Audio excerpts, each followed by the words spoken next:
me take my show and we'll knock this thing out. Okay. I know, boy, I'm probably the last wrestler association you want to be associated with for at least for a month. Bullet. I'll try and get through for the next 20 minutes, but after that, if I hear anybody bring up wrestling, we'll punch them right in the face. Well, people understand, deprogramming from WrestleMania is as hard as programming for WrestleMania. I feel hungover. And I've been hungover before, and it's never felt this bad. So you feel hungover without the benefits of getting hungover. Yes. The fun of getting hungover. So I gotta say this. I got a lot of neat stuff. It's gonna be fun here, boy. I've been waiting on this all week. Okay, boy. Here we go. Okay. I think hold on. Let me see what's in my pipe. What the cornflakes? Yeah. I don't know how cornflakes got in there, but I ain't asking. Okay, all right. Mighty Wilbur. Remember my story, Mighty Wilbur? I took him on a trip for Crockett, and he's eating a taco. He had a little zipper in his overalls. He says, "Been in here." That taco been in there for about 3 weeks. But anyway, okay. Here we go. Okay, it's official. Ladies and gentlemen, welcome to the edition of Dad, You Don't Work, You Yes. Wrestle. You hear the claps. You know what time it is. George, how was your Well, weekend? I thought we went to sleep there for a moment. I might have. I between should that have. I probably should have. transition. Probably should have. Welcome, fellow wrestling fans and new wrestling fans. We have returned and we're deprogramming from the greatest show in the world, WrestleMania. Bullet, unbelievable is not even enough words to describe. Just a great time. I'm so glad to have you back. Of course, you're still wired, still just haven't officially landed yet. No, not wired. I'm completely grounded.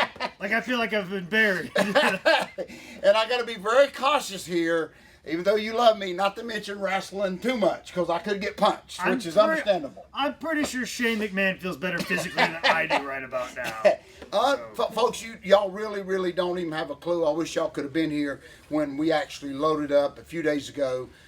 Before we left, all the work that went into just us getting ready for WrestleCon and all that, just a tremendous amount of just stuff that had to go.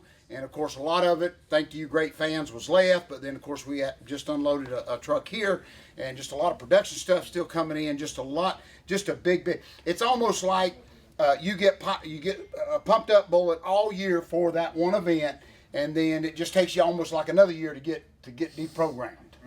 Bullet, but just great things. I think everybody worked hard. I mean, you were just commenting earlier before we went live about, you look at the crowds, and I've heard a few comments, people saying, "Oh, I'm not sure that was 100,000 people." Like, shut up. You know what I'm saying, Bullet? I mean, holy cow! I didn't see an empty seat anywhere. I know, nowhere, Bullet. Even technically on the side where the entranceway was, like that was even filled up to the point, and the place where I was standing room only, that was packed as well. That's exactly right. And how many people? Whatever the amount of people that can be held in AT&T Stadium, that's right. That's about how many people there. So yeah, the capacity was capacity. Yeah. So don't get me wrong. Like I'm sure they probably included the production staff into that attendance, but we're only talking about a couple thousand people. That's exactly right. And folks, let us just quick remind you, for you that may have forgot, this was not like the Cowboy NFC Championship home game. This was professional wrestling that we're talking about, Bullet. Yeah, the thing is, in a football game, there's no people like on the ground; they're in the stands. That's exactly right. So, like, as far as like how many people are in that building, it will be very hard to beat the amount of people that are. And the old school in me wants to say, folks, another plus is, remember back in the day, Fritz would always bring in Ed Too Tall Jones or somebody to try to help draw that crowd. Folks, let me tell you something. It was wrestling oriented. Jerry Jones may have been enjoying it. I don't know, but you didn't see. He might have said that in the Dallas Cowboys, but they weren't on the bill. No. That's right. He wasn't on the bill. That's exactly right. Nor were like your big names. They're kind of bad promoting. Like, to be quite honest, if you're gonna run a WrestleMania, why don't you let people know the Rock's gonna be there? I didn't see. Oh, I know. Oh my gosh, Bullet. They did him on some banners and stuff like that throughout town. But there was no scheduled to appear, Yeah. I think he was just in town making a movie and just hung a right at the light and said, "What the heck? I'll just walk in." Yeah. I think Stone Cold too. So your three biggest guns. I don't think I didn't know personally that they were coming, but anyway, just a great time. There's other stuff I know we're going to talk about real quick, but boy, it was just a huge success. And one thing as a wrestling fan and I love both guys. Don't get me wrong, but I do really, and y'all fans, please don't write in because we don't want to hear it. But I was puzzled with the Jericho and AJ finish. I just personally, not that I don't want to debate it. I don't want to. it just kind, I don't know, but that's why I'm sitting here on a low budget TV show, and Vince got $1 billion stadium he just ran. But anyway, who cares what this old carny fart thinks? But anyway, I don't know. But maybe it was just a little test thing. Let's see how everybody handles it. I know back in the day they used to do that, Bullet. I'm sure that's what they did. It's like, instead of making him a star, let's just see how he can handle That's it exactly on the biggest show of the I year. know. You know what I'm saying? That's exactly right. So maybe they're more interested in keeping people in check than they are building I think so too. superstars. I think so too. So and people wonder why wrestling isn't as successful as it should be. That's right. And I believe that maybe this week will tell. I don't know, but I know back in the day they used to do that. You'd come in here and banners and smoke and bombs and fireworks going off, and then they would just see, like you said, it wouldn't make a bit of sense. But instead of elevating one guy, they just want to see the attitude of that individual. I'm not saying that's what happened, but I didn't understand. I thought about Hollywood since we were in Dallas. It made me think of Hollywood Johnny Tatum. They asked to do the job for Johnny Weaver. First night in, said, I ain't job of that old man. Just turned around and left. A lot of you wrestling fans, diehard fans, want to know why Hollywood Johnny Tatum never made it here. Folks, we just told you. Okay? No, physically he made it here. Yeah, he sure did. But he turned around. He made a trip from Dallas to here and back faster than our high spots crew did. Bullet, I think, which was the world's record. But, and I think, I'm like you, I think maybe a lot of that's still around just to see how it got. I mean, how can you handle that? If you can handle, nobody even put their foot on the rope. No grabbing the tights, nothing. No, that unfamous look ref, boom, little Gulu shot, none of that. So a lot of stuff going on here, folks, but just a great show. I just thought it was cool. Personally, and I'm going to drop a few names, my good friend Ted DiBiase, the $1 Million Man, was actually there early, and of course he was giving me play-by-play, texting me a great aerial shot that I've got on my phone of him up top, just looking down before any of the people got there. Just the setup in itself was amazing. It really, as several have said, it really didn't look like a football stadium when they got done with that bullet. So anyway, a lot of stuff going on. A couple quick gifts that my wonderful people brought me is, of course, a Dallas Cowboy toboggan straight from the stadium, which I will cherish forever and will not end up on my gimmick table. And, of course, I've got the 2015 guest guide of a TNT stadium with Dez on the front. Yeah, this may be the closest I ever get to that stadium, but it came right out of the stadium. Mm-hmm. So I've got a seat from the original Cowboy Stadium, and I got a toboggan and a program guide from the new one. So I'm living good, Bullet. So a lot of stuff going on, folks. A lot of stuff going on this week. I want to thank the church in Dallas, North Carolina for having us. I got to take my students, Big Fish Fry, Bullet. We did a huge show for that. And, of course, this weekend, I want to put a quick plug in for Friday and Saturday. Terry Funk, one of my all-time favorites, is actually coming to town. So Friday night, of course, for CWE Wrestling will be in Asheboro.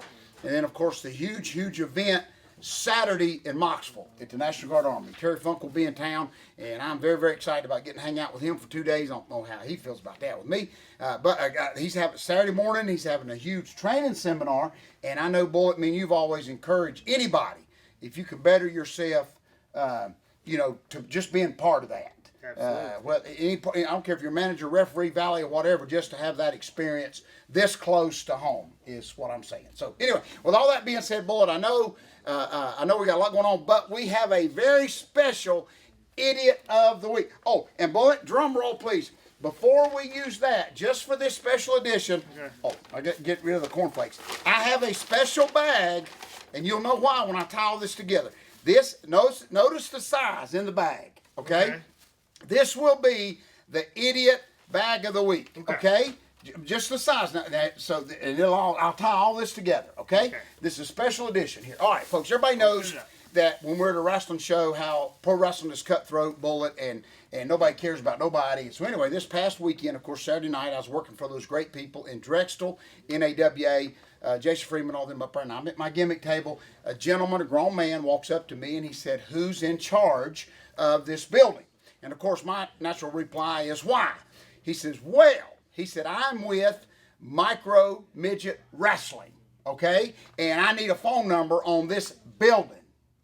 Bullet, listen, Oh my gosh. Oh my God. They used to wait till you leave the building before they try to steal it. Now they come while you're there. But anyway, of course, I shut him up real quick. I just asked him for his wife's phone number and just simply told him, well, you know, I know she's taken, but I'm just going to take her out on a date. Of course, he didn't appreciate that. But anyway, so what I'm doing real quick, since the connection to the small bag, yes, well, it took me 2 weeks to think of this. Well, I couldn't wait for you to get back so I could share this one joke with you, okay? The one Police Academy joke I just wanted to share with you, okay? But anyway, so what I'm doing is I'm throwing the whole micro midget, which I don't know if they're smaller than average midget. I don't know the difference. But anyway, I am throwing the whole midget promotion.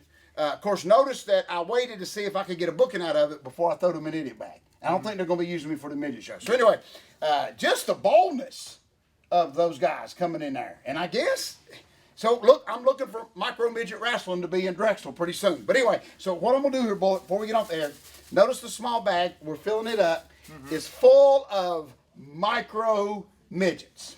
Okay? Notice that's the connection. That's a pretty good joke, wasn't it, Bullet? Micro midgets? I mean, you said really small midgets? Very small midgets. That hints the connection of the small bag. Okay, Bullet.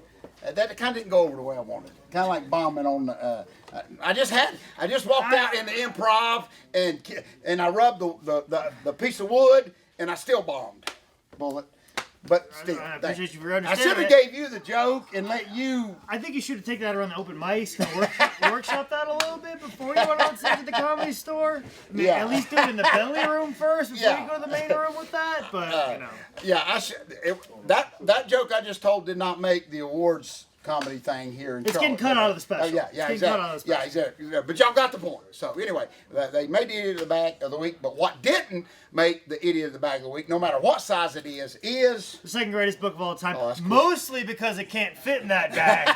And this book is available at highspots.com. If you want to know more about what I'm doing, which will probably be nothing wrestling related whatsoever, at least for a couple weeks. But if you want to see how I relax and live my life, you can follow me on Twitter at ManScoutManning or on Instagram at ManScoutManning. This has been another edition of Dad, You Don't Work, You Wrestle. Thank you, buddy.